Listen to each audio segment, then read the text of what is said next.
Halo semuanya, Assalamualaikum warahmatullahi wabarakatuh. Kami dari jurusan Pendidikan Fisika Universitas Pendidikan Indonesia di sini akan menerangkan bagaimana tentang materi gravitasi, dan di sini saya Nurma Ginatri nggak cuma sendirian. Di sini aku ditemani dengan kelompok aku, yaitu kelompok 3, yang beranggotakan 7 orang, yaitu ada Atifah Rahima, Karen Aprila, Dena Tresna, Nurma Ginatri, Rara Gian, Susilo Faisal, dan Zahra Nadifa. Yuk kita mulai aja pembahasannya. Sebelumnya, gravitasi ini seperti yang kita ketahui sangat penting bagi kehidupan. Mengapa?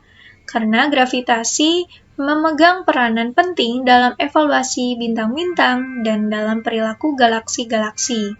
Kemudian apalagi di sini ada contohnya, dengan adanya gravitasi kita bisa dengan mudahnya berjalan di bumi ini. Kemudian contohnya ada buah yang jatuh ke bawah itu karena ada gaya gravitasi. Nah, di sini kita akan membagi menjadi beberapa topik pembahasan. Yang pertama, ada hukum-hukum Kepler. Yang kedua, hukum gravitasi Newton. Yang ketiga, pengukuran konstanta gravitasi universal. Yang keempat, massa gravitasi dan massa inersial. Yang kelima, lepas dari bumi. Yang keenam, energi potensial, energi total, dan orbit. Dan yang ketujuh, medan gravitasi sebuah kulit bola dan bola padat. Nah, di sini saya akan memandu di topik pembahasan yang pertama, yaitu hukum-hukum Kepler. Hukum Kepler. Pernah nggak sih kamu bertanya-tanya apakah matahari yang bergerak mengelilingi bumi ataukah bumi yang bergerak mengelilingi matahari? Nah, untuk mengetahui jawabannya, mari simak penjelasan hukum Kepler ini. Asal mula sebelum adanya hukum Kepler, yaitu yang pertama ada model Ptolemus yang dikemukakan pada 40 Masehi. Pada abad-abad yang lalu, gerakan bintang dan planet yang terlihat relatif terhadap bumi telah diamati dan dipetakan oleh para ahli astronomi. Nah, saat itu, Ptolemus menjelaskan bahwa bumi berada di pusat alam semesta, dengan matahari dan bintang-bintang bergerak mengelilingi bumi dalam lintasan yang lebih rumit yang terdiri dari lingkaran-lingkaran kecil, atau yang disebut epicycle. Nah, berikut ini merupakan contoh dari gambaran Ptolemus, model Ptolemus. Nah, di sini yaitu ada gambaran bumi sebagai pusatnya, bisa kita lihat ada di tengah, dan planet-planet yang lainnya memutar, melingkar, mengelilingi bumi. Di model Ptolemus juga ada istilah retrograde motion, atau gerakan berbalik planet. Berikut kita simak videonya.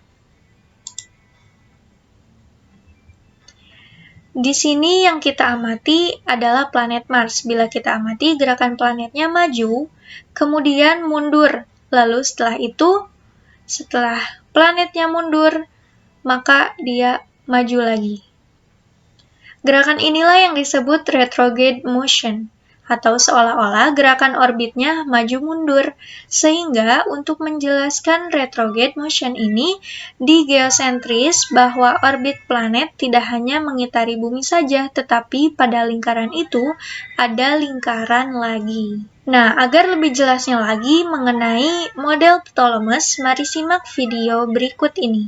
Nah, di sini bisa kita lihat bahwa pergerakan dari planet yang mengitari bumi tidak hanya dalam bentuk lingkaran saja, tetapi planet-planet itu sendiri membentuk lingkaran-lingkaran masing-masing. Nah, begitulah model yang agak rumit ini dasarnya sesuai dengan pengamatan mata telanjang dan diterima secara universal untuk lebih dari 14 abad. Selanjutnya, setelah Ptolemus, ada model Copernicus yang dikemukakan pada tahun 1543 Masehi. Pada teori ini, Matahari dan bintang-bintang lainnya diam, berputar dalam lingkaran mengelilingi matahari. Ini merupakan foto dari penemunya, yaitu Kopernikus. Namun, model ini sangat kontroversial dan diperdebatkan karena tidak menempatkan bumi di pusat alam semesta, yang bertentangan dengan doktrin agama pada saat itu.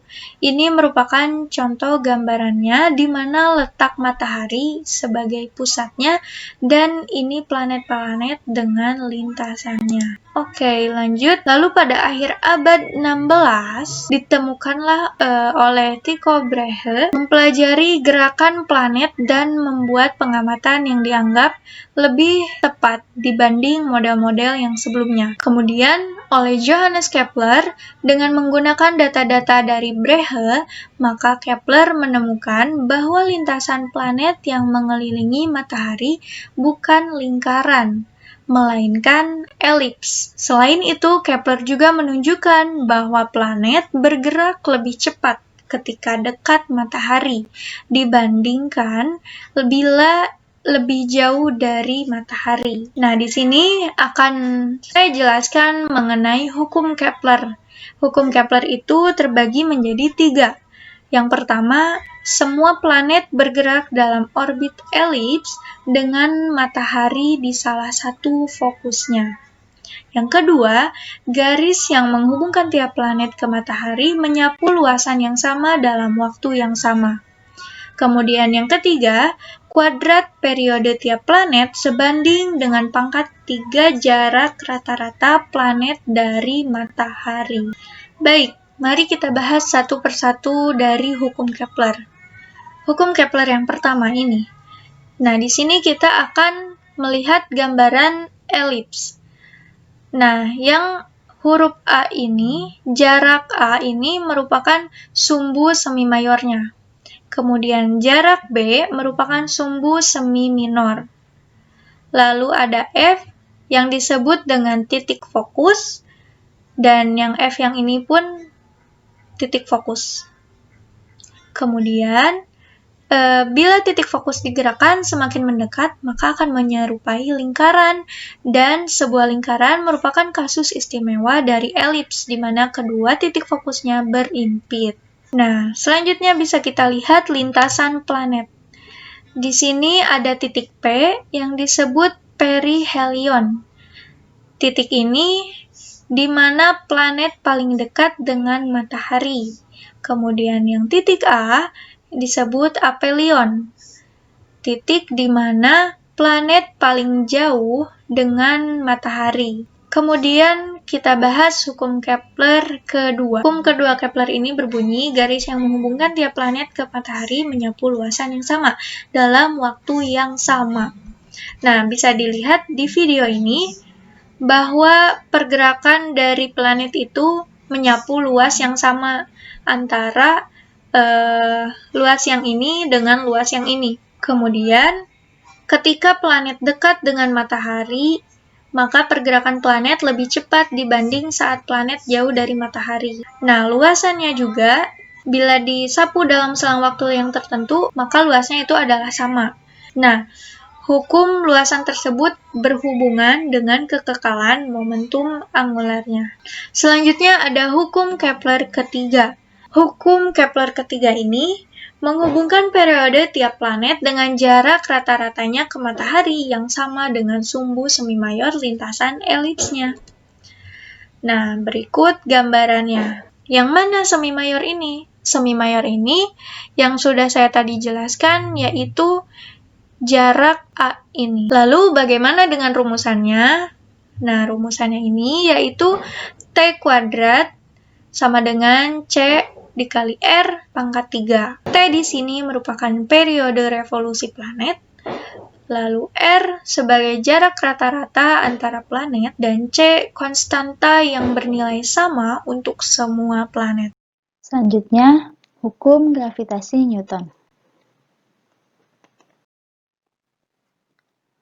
Hukum gravitasi Newton mempostulatkan bahwa tiap benda mengadakan daya tarik pada tiap benda lain yang sebanding dengan massa kedua benda itu dan berbanding terbalik dengan kuadrat jarak pisah antara mereka. Hukum gravitasi Newton dapat ditulis sebagai persamaan vektor sederhana. Dengan mengambil M1 dan M2 sebagai dua massa titik yang dipisahkan oleh jarak R12, yaitu magnitudo vektor R12 yang mengarah dari massa M1 ke M2.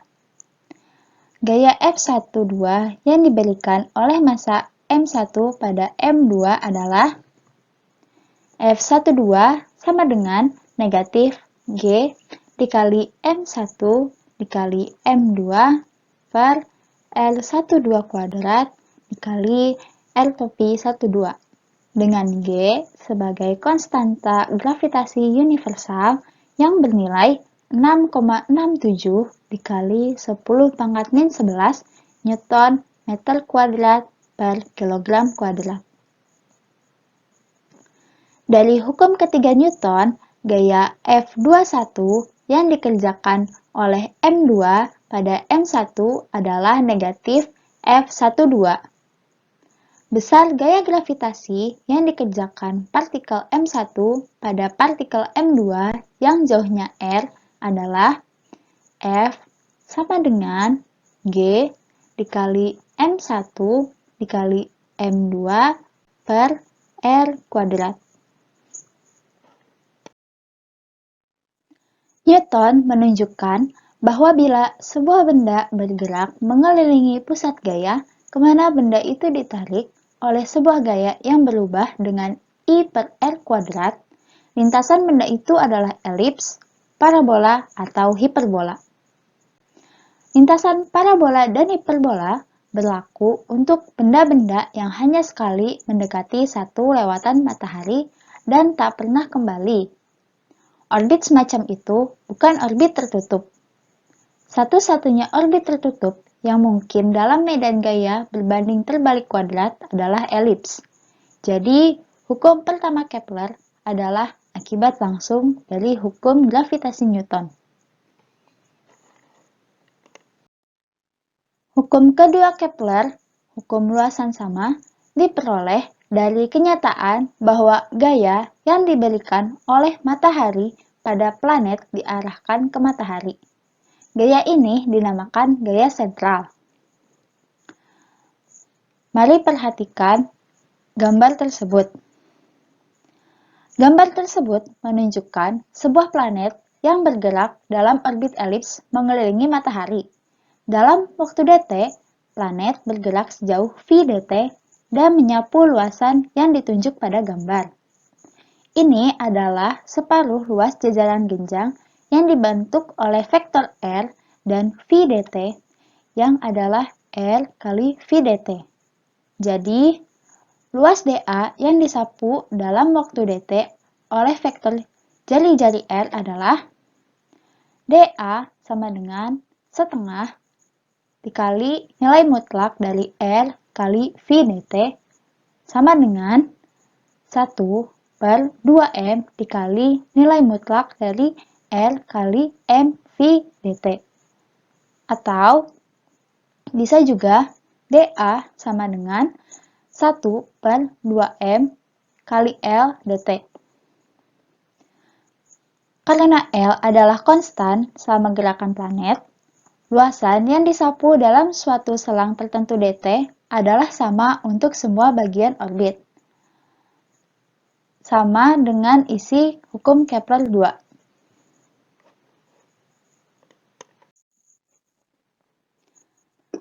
Karena planet bergerak dalam sebuah lingkaran, planet mempunyai percepatan sentripetal V kuadrat per R. Percepatan ini disediakan oleh hukum gravitasi Newton.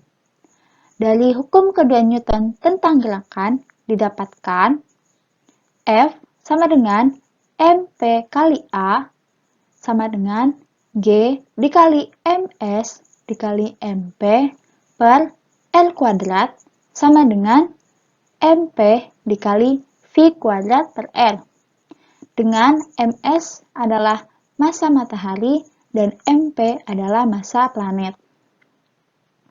Pemecahan untuk V menghasilkan V kuadrat sama dengan G dikali MS per R. Karena planet menempuh jarak 2 VR dalam waktu T, maka kelajuannya V sama dengan 2 VR per T. Lalu disubstitusikan menghasilkan V kuadrat sama dengan 4 Pi kuadrat R kuadrat per T kuadrat sama dengan G dikali MS per R. Atau bisa diubah bentuk menjadi T kuadrat sama dengan 4 Pi kuadrat per G dikali M S dikali R pangkat 3, di mana bentuk ini adalah bentuk hukum ketiga Kepler.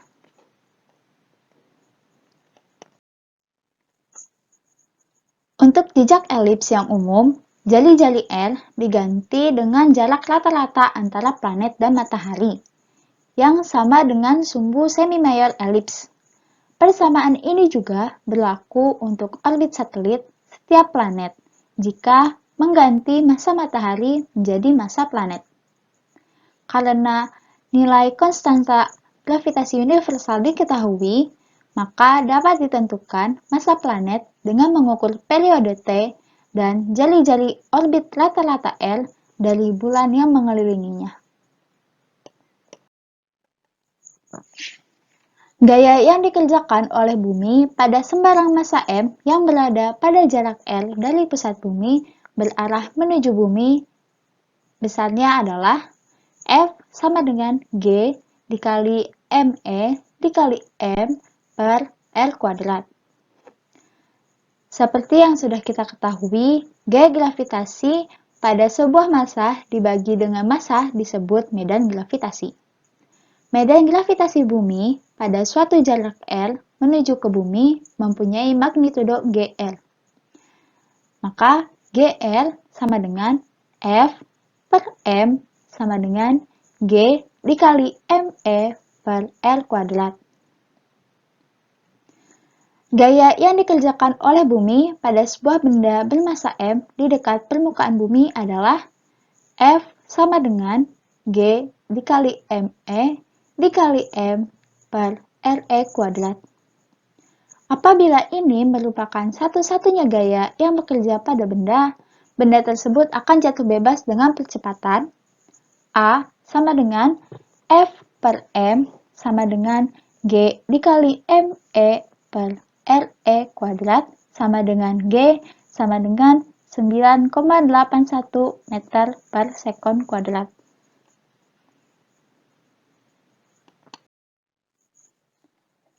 Karena G sama dengan 9,81 meter per sekon kuadrat dapat diukur dengan mudah dan jari-jari bumi diketahui, persamaan di atas dapat digunakan untuk menentukan konstanta G dan massa bumi ME jika salah satu besaran ini diketahui.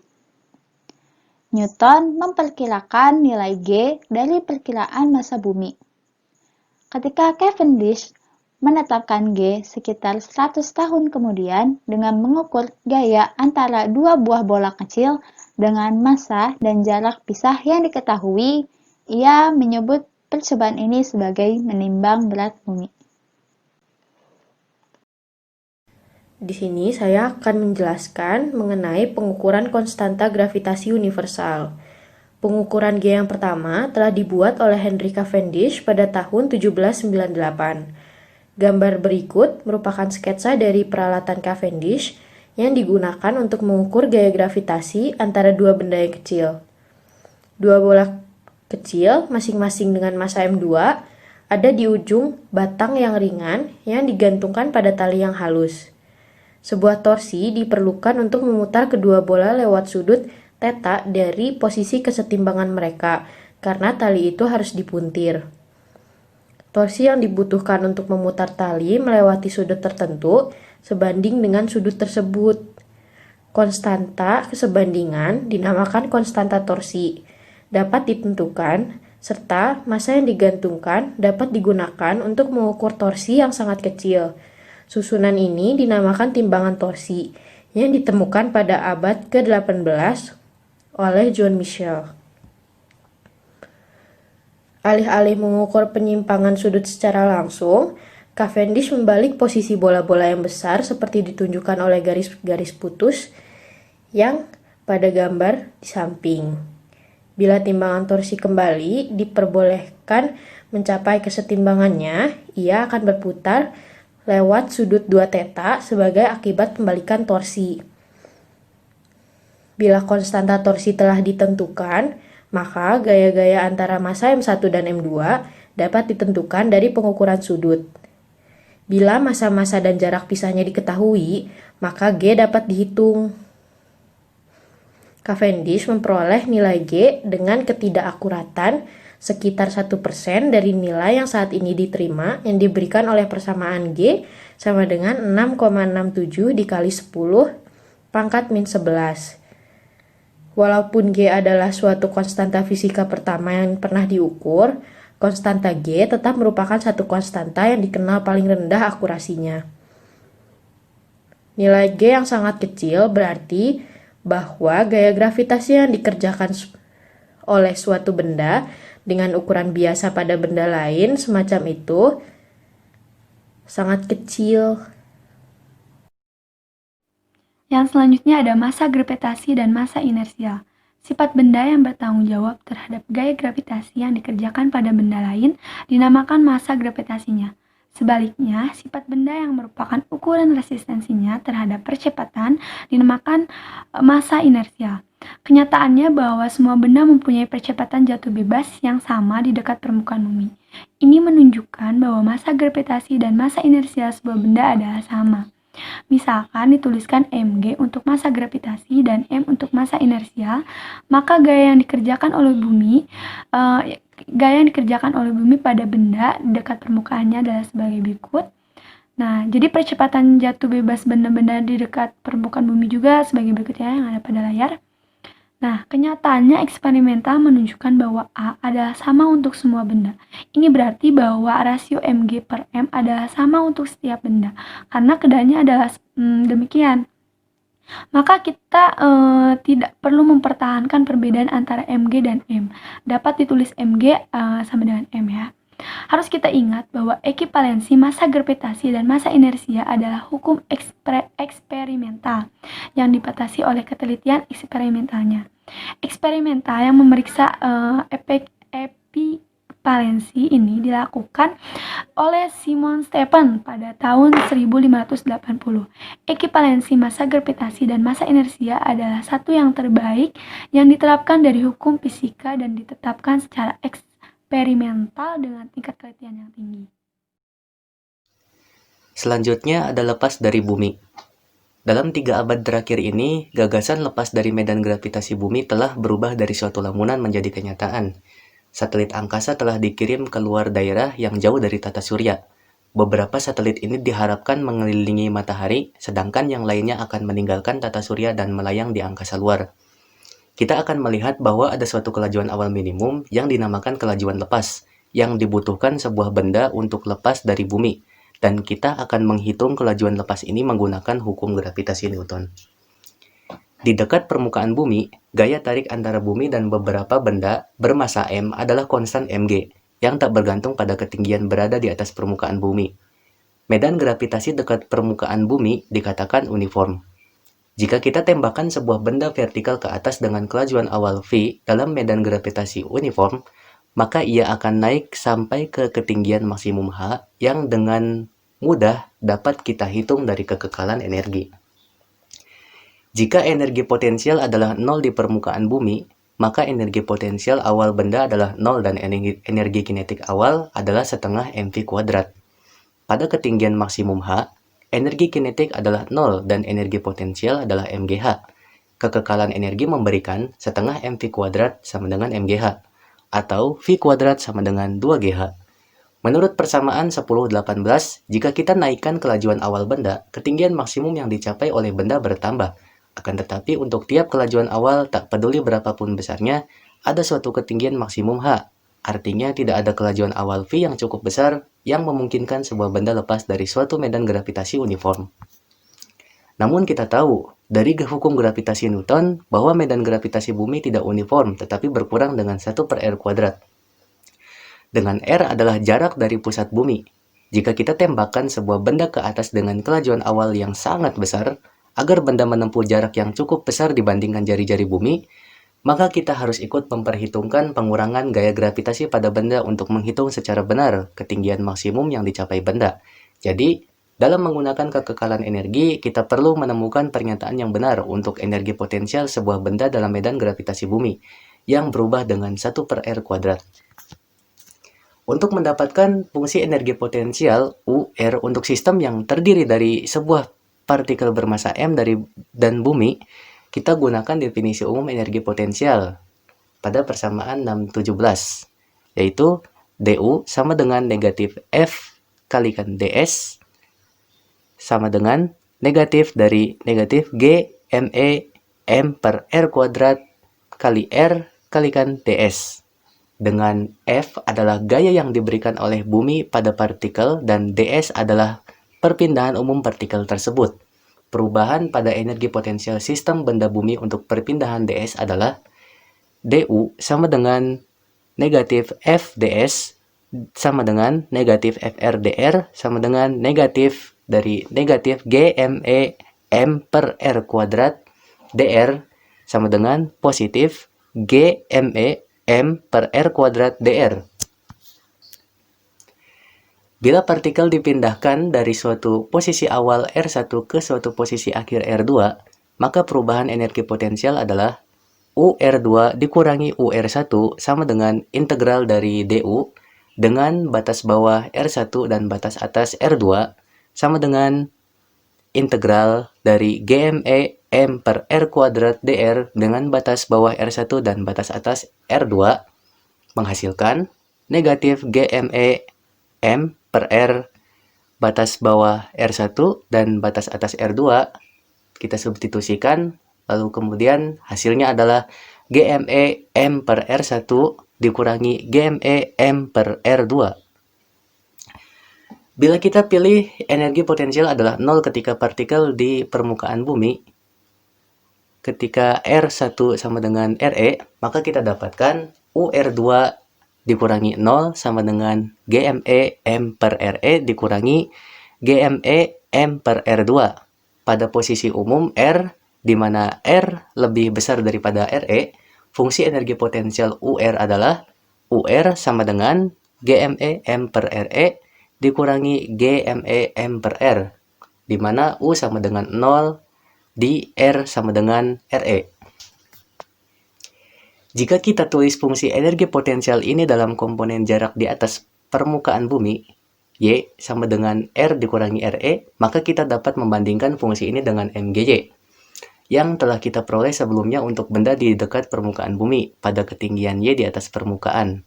Dengan membuat kedua suku pada persamaan 10-21 berpenyebut sama, RE dikalikan R, didapat UR sama dengan GME M per RE dikurangi GME M per R sama dengan GME M per RE dikali R dikalikan R dikurangi RE. Dengan menggunakan Y sama dengan R dikurangi RE dan menulis GME sama dengan GRE kuadrat dari persamaan 10-13, maka didapat UR sama dengan GME M per RE dikali R dikali Y sama dengan M GME per R kuadrat dikali Y kalikan RE per R sama dengan MGY dikali RE per R. Jadi, energi potensial adalah MGY kali besaran RE per R. Di dekat permukaan bumi, R dan RE hampir sama dan energi potensial hampir sama dengan MGY, seperti yang diperoleh dengan mengasumsikan gaya gravitasi konstan. Pada gambar menunjukkan energi potensial ini sebagai fungsi R. Garis tebal adalah fungsi energi potensial MGY sama dengan MG dikali R dikurangi RE untuk gaya gravitasi konstan. Kita lihat bahwa fungsi energi potensial yang sesungguhnya untuk gaya gravitasi yang berubah tidak menjadi tak berhingga besarnya ketika R bertambah. Ketika R menjadi semakin besar, suku kedua di persamaan 10-21 menjadi semakin kecil, dan energi potensial mendekati nilai maksimum Umax yang diberikan oleh Umax sama dengan GME M per RE sama dengan MG RE, di mana kita sekali lagi menggunakan GME sama dengan GRE kuadrat, dan perlu diingat bahwa Hasil ini juga dapat diperoleh dari persamaan 1022 dengan menggunakan Y sebanding dengan R untuk R yang sangat besar. Jika kita tembakkan sebuah benda ke atas dari bumi dengan energi kinetik awal, maka energi kinetik itu berkurang dan energi potensial bertambah ketika benda naik. Akan tetapi, energi potensial tidak dapat bertambah lebih dari Umax, seperti diberikan oleh persamaan 1023. Karena itu, nilai ini merupakan penurunan energi kinetik terbesar. Jika energi kinetik awal adalah lebih besar dari Umax, maka benda akan tetap mempunyai sedikit energi kinetik ketika R sangat besar. Jadi benda akan lepas dari bumi jika energi kinetik awal lebih besar dari Umax. Kelajuan kritis VA yang dihubungkan dengan energi kritis ini dinamakan kelajuan lepas. Kelajuan ini didapat dari setengah MVA kuadrat sama dengan Umax sama dengan GME M per RE sama dengan MGRE, atau VA sama dengan akar dari 2 GME per RE sama dengan akar 2 GRE.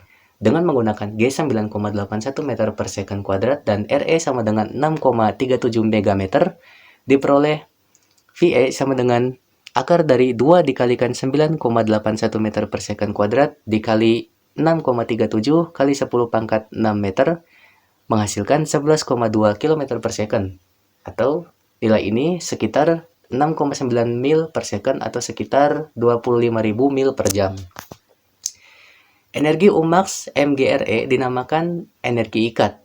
Bila energi kinetik sebuah benda di permukaan bumi lebih kecil dari energi ikat, benda tidak akan meninggalkan bumi, tetapi akan naik sampai suatu ketinggian maksimum H dan kemudian jatuh kembali ke bumi. Jika energi kinetik awal lebih besar dari energi ikat, maka benda akan terus bergerak, menghilang dari bumi selama-lamanya. Jadi, kelajuan lepas adalah kelajuan yang tepat bersesuaian dengan energi kinetik yang sama dengan energi ikat. Suatu sistem massa bumi dikatakan terikat atau tak terikat, bergantung pada apakah energi kinetik massa di permukaan bumi lebih kecil atau lebih besar dari energi ikat. Selanjutnya energi potensial, energi total, dan orbit. Energi potensial gravitasi dengan U sama dengan 0 di permukaan bumi, yaitu UR sama dengan G dikali dengan massa bumi dikali massa benda dibagi dengan jarak bumi, dikurangi G dikali massa bumi dikali massa benda dibagi dengan jarak benda tersebut, di mana U sama dengan 0 dan R sama dengan RE. Untuk sistem dua benda pada umumnya yang terdiri dari suatu benda bermassa M dan benda lainnya bermassa M besar. Perubahan energi potensial bila sistem bergerak dari jarak pisah R1 ke jarak pisah R2, maka persamaannya yaitu UR2 dikurangi dengan UR1 sama dengan G dikali dengan massa benda dikali dengan massa benda lainnya dibagi dengan R1 dikurangi dengan G dikali massa benda dikali dengan massa benda lainnya dibagi dengan R2. Dengan mengatur R2 sama dengan suatu jarak pisah umum R dan R1 sama dengan tak terhingga, maka didapatkan UR dikurangi U tak terhingga. Maka hasilnya yaitu negatif G dikali massa benda dikali dengan massa benda lainnya dibagi dengan R.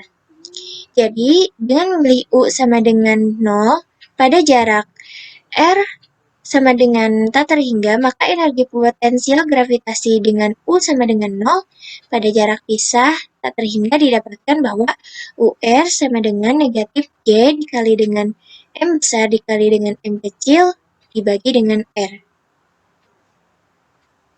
Nah, dapat dilihat dari gambar kurva grafik energi potensial gravitasi. Gambar ini adalah gambar UR versus R untuk pilihan U sama dengan 0 di R tak terhingga untuk benda bermassa M dan bumi bermassa ME. Fungsi ini mulai dinilai negatif, di mana U sama dengan min G dikali ME dikali M dibagi dengan RF, sama dengan min MG dikali RE di permukaan bumi, dan bertambah dengan bertambahnya R, mendekati 0 di R tak terhingga.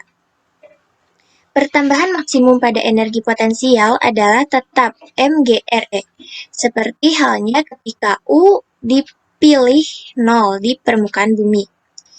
Kriteria sebuah benda agar lepas adalah energi kinetik di permukaan bumi harus lebih besar daripada atau sama dengan mGRE. Karena energi potensial di permukaan bumi negatif mGRE, maka energi total E sama dengan energi kinetik ditambah dengan energi potensial harus lebih besar daripada atau sama dengan 0 untuk benda agar lepas.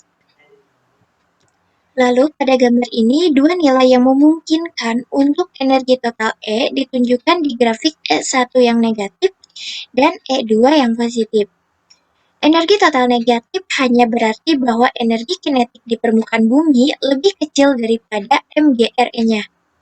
Sehingga energi kinetik tak pernah lebih besar daripada energi potensial. Dari gambar dapat dilihat bahwa jika energi total negatif, maka garis energi total memotong kurva energi potensial di suatu jarak pisah maksimum, Rmax, dan sistem terikat. Sebaliknya, bila energi total positif, maka tidak ada titik potong dan sistem tak terikat. Kriteria untuk sistem terikat dan tak terikat dengan mudah dapat dinyatakan jika E lebih kecil dari 0, maka sistem terikat. Dan jika E lebih besar dari 0, maka sistem tak terikat. Energi ikat tentunya sama dimanapun pilihan energi potensial 0. Bila energi potensial gravitasi adalah 0 di jarak pisah tak terhingga, maka dapat dibahas jenis orbit yang diambil oleh sebuah benda yang bergerak dalam medan gravitasi matahari. Energi potensial sebuah benda bermasa M pada jarak R dari matahari adalah UR sama dengan min GMS dikali dengan M dibagi dengan R, dengan MS adalah massa matahari. Energi kinetik benda tersebut adalah setengah mp kuadrat. Jika energi total energi kinetik ditambah dengan energi potensial lebih kecil dari 0, maka orbit akan merupakan elips atau lingkaran, dan benda akan terikat pada matahari. Artinya benda tak dapat lepas dari medan gravitasi matahari. Sebaliknya, jika energi total adalah positif, maka orbit akan merupakan hiperbola, yang berarti bahwa benda akan satu kali mengelilingi matahari, kemudian meninggalkannya, serta tak pernah kembali lagi. Jika energi total adalah tepat 0, orbit akan merupakan hiperbola dan kembali benda akan lepas. Artinya, bila energi total adalah 0 atau positif, maka benda tak terikat dengan medan gravitasi matahari.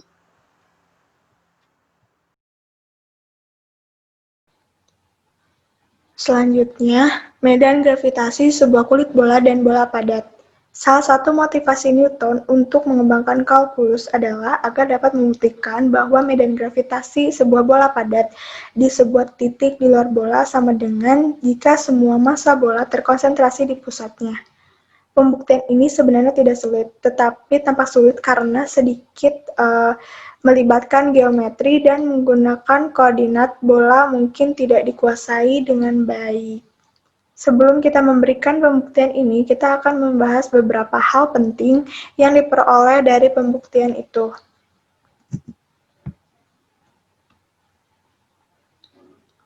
Pada gambar di samping menunjukkan bahwa kulit bola uniform bermassa M dan berjari-jari R.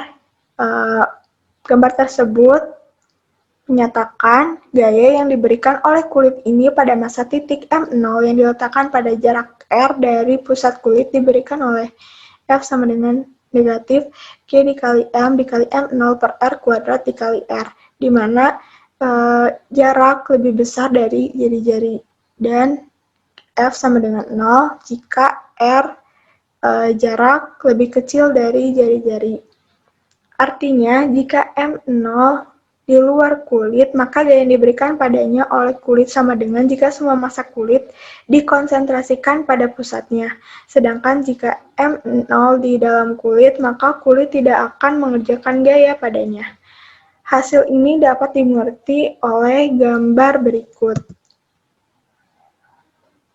yang menunjukkan sebuah massa titik M0 di dalam sebuah kulit bola. Di dalam gambar ini, massa-massa segmen kulit M1 dan M2 dihubungkan oleh M2 sama dengan M1 dikali R2 kuadrat per R1 kuadrat. Karena gaya yang disebabkan masing-masing massa sebanding dengan 1 per R kuadrat, maka gaya yang disebabkan massa yang lebih kecil di kiri tepat diimbangi oleh gaya yang disebabkan massa yang lebih besar di kanan. Medan gravitasi G dari kulit adalah gaya yang dikerjakan pada M0 dibagi oleh Mg, yaitu rumusnya sebagai berikut. G sama dengan negatif F per M0. Sekarang kita akan menggunakan hasil ini untuk mendapatkan medan gravitasi bola padat untuk sebuah titik pada jarak R di luar bola. Persoalannya sangat sederhana. Kita hanya menganggap bola padat itu terdiri dari kumpulan kulit bola kontinu karena medan yang disebabkan tiap kulit sama dengan jika massanya terkonsentrasi di pusat kulit. Maka medan yang disebabkan seluruh bola sama dengan jika seluruh massa bola dikonsentrasikan di pusatnya. Hasil ini berlaku baik bila bola itu mempunyai kerapatan konstan maupun tidak konstan sepanjang kerapatannya hanya tergantung pada R, sehingga sifat simetri bolanya dipertahankan. Kita juga dapat menemukan medan gravitasi bola padat dengan kerapatan konstan di titik di dalam bola pada jarak R dari pusat, dengan R adalah lebih kecil dari jari-jari R bola.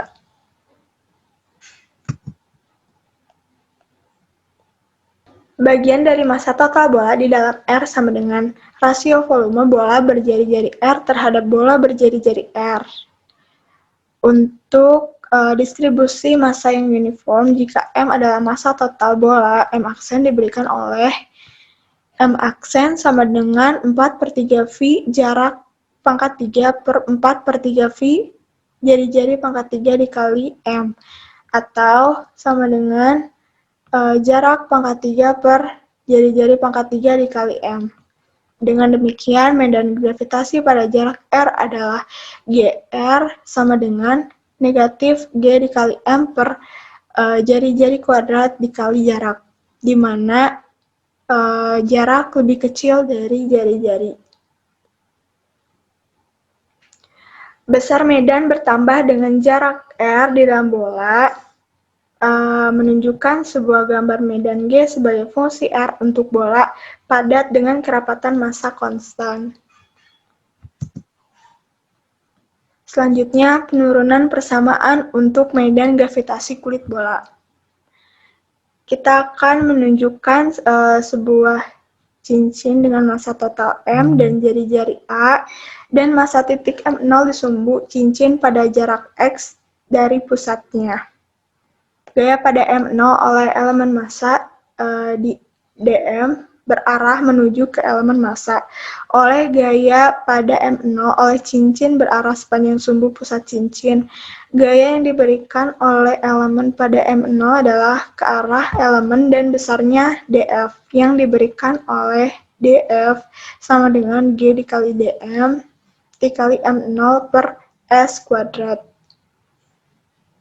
Dari gambar menunjukkan bahwa bila dijumlahkan untuk semua elemen cincin, maka gaya neto akan berada sepanjang sumbu cincin.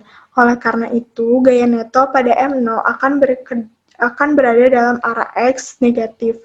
Komponen X dari gaya yang disebabkan elemen dm adalah dfx sama dengan negatif df cos alpha, atau sama dengan negatif Y dikali dm dikali M0 per S kuadrat dikali cos alpha.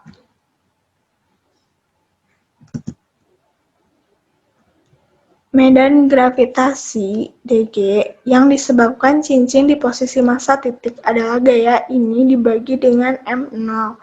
Rumusnya sama seperti tadi, yaitu dg x sama dengan dfx per M0 sama dengan G dikali dm per S kuadrat dikali cos alpha. Medan total kita dapatkan dengan menjumlahkan untuk semua elemen cincin, Gx sama dengan negatif integral G dikali dm per S kuadrat dikali cos alfa. Karena S dan alfa adalah sama untuk semua titik pada cincin, maka keduanya merupakan konstanta sepanjang kita perhatikan integrasinya. Jadi, Gx sama dengan negatif G per S kuadrat dikali cos alfa, integral dm sama dengan negatif G dikali M per S kuadrat dikali cos alfa.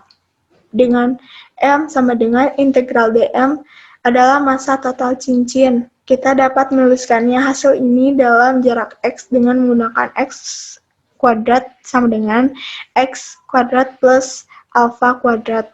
Dan cos alfa sama dengan X per S sama dengan X per akar X kuadrat plus alfa kuadrat. Jadi Gx sama dengan negatif G dikali M dikali X per X kuadrat plus alfa kuadrat dipangkatkan 3/2. Sebuah kulit bola uniform dengan jari-jari R dan massa M, pita ditunjukkan dapat ditinjau sebagai sebuah cincin dengan lebar R d theta dan keliling 2 VR sin theta d theta. Medan gravitasi pada kulit bola adalah jumlahan untuk seluruh pita, yaitu dengan integrasi dari theta sama dengan 0 sampai theta sama dengan 180 derajat. Untuk elemen massa, kita pilih pita yang ditunjukkan yang dapat dianggap sebagai cincin. Jari-jari pita adalah R sin theta dan lebarnya R d theta. Jika luas total kulit adalah A, maka luas pita dA adalah keliling 2 VR sin theta kali lebarnya R d theta. Jika M adalah massa total kulit, maka massa pita dengan luas dA adalah dm sama dengan M dA per A sama dengan M 2 VR kuadrat sin theta d theta per 4 VR kuadrat atau dm sama dengan M per 2 sin theta d theta.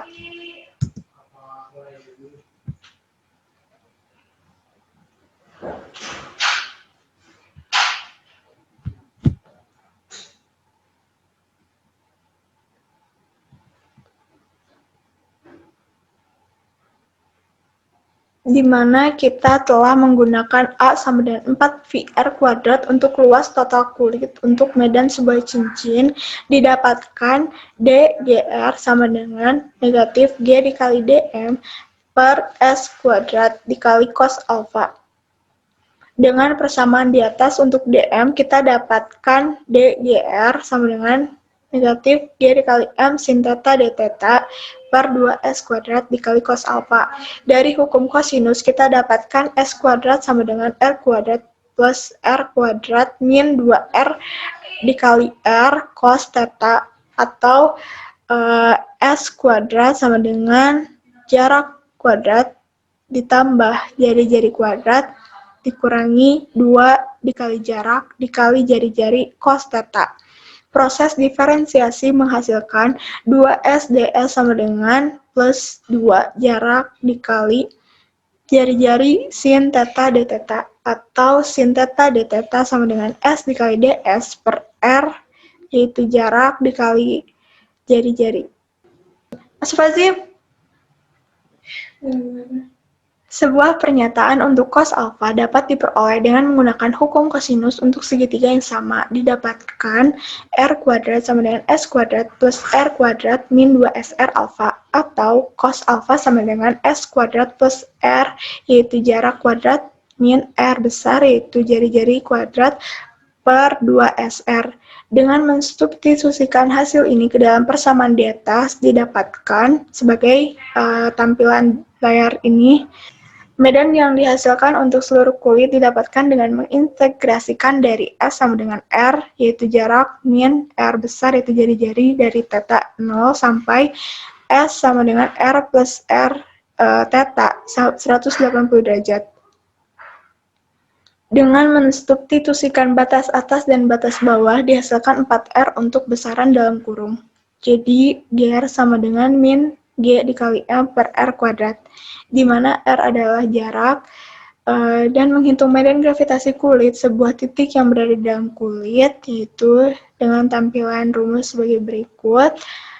Substitusi batas atas dan batas bawah ini menghasilkan 0. Karena itu, GR sama dengan 0.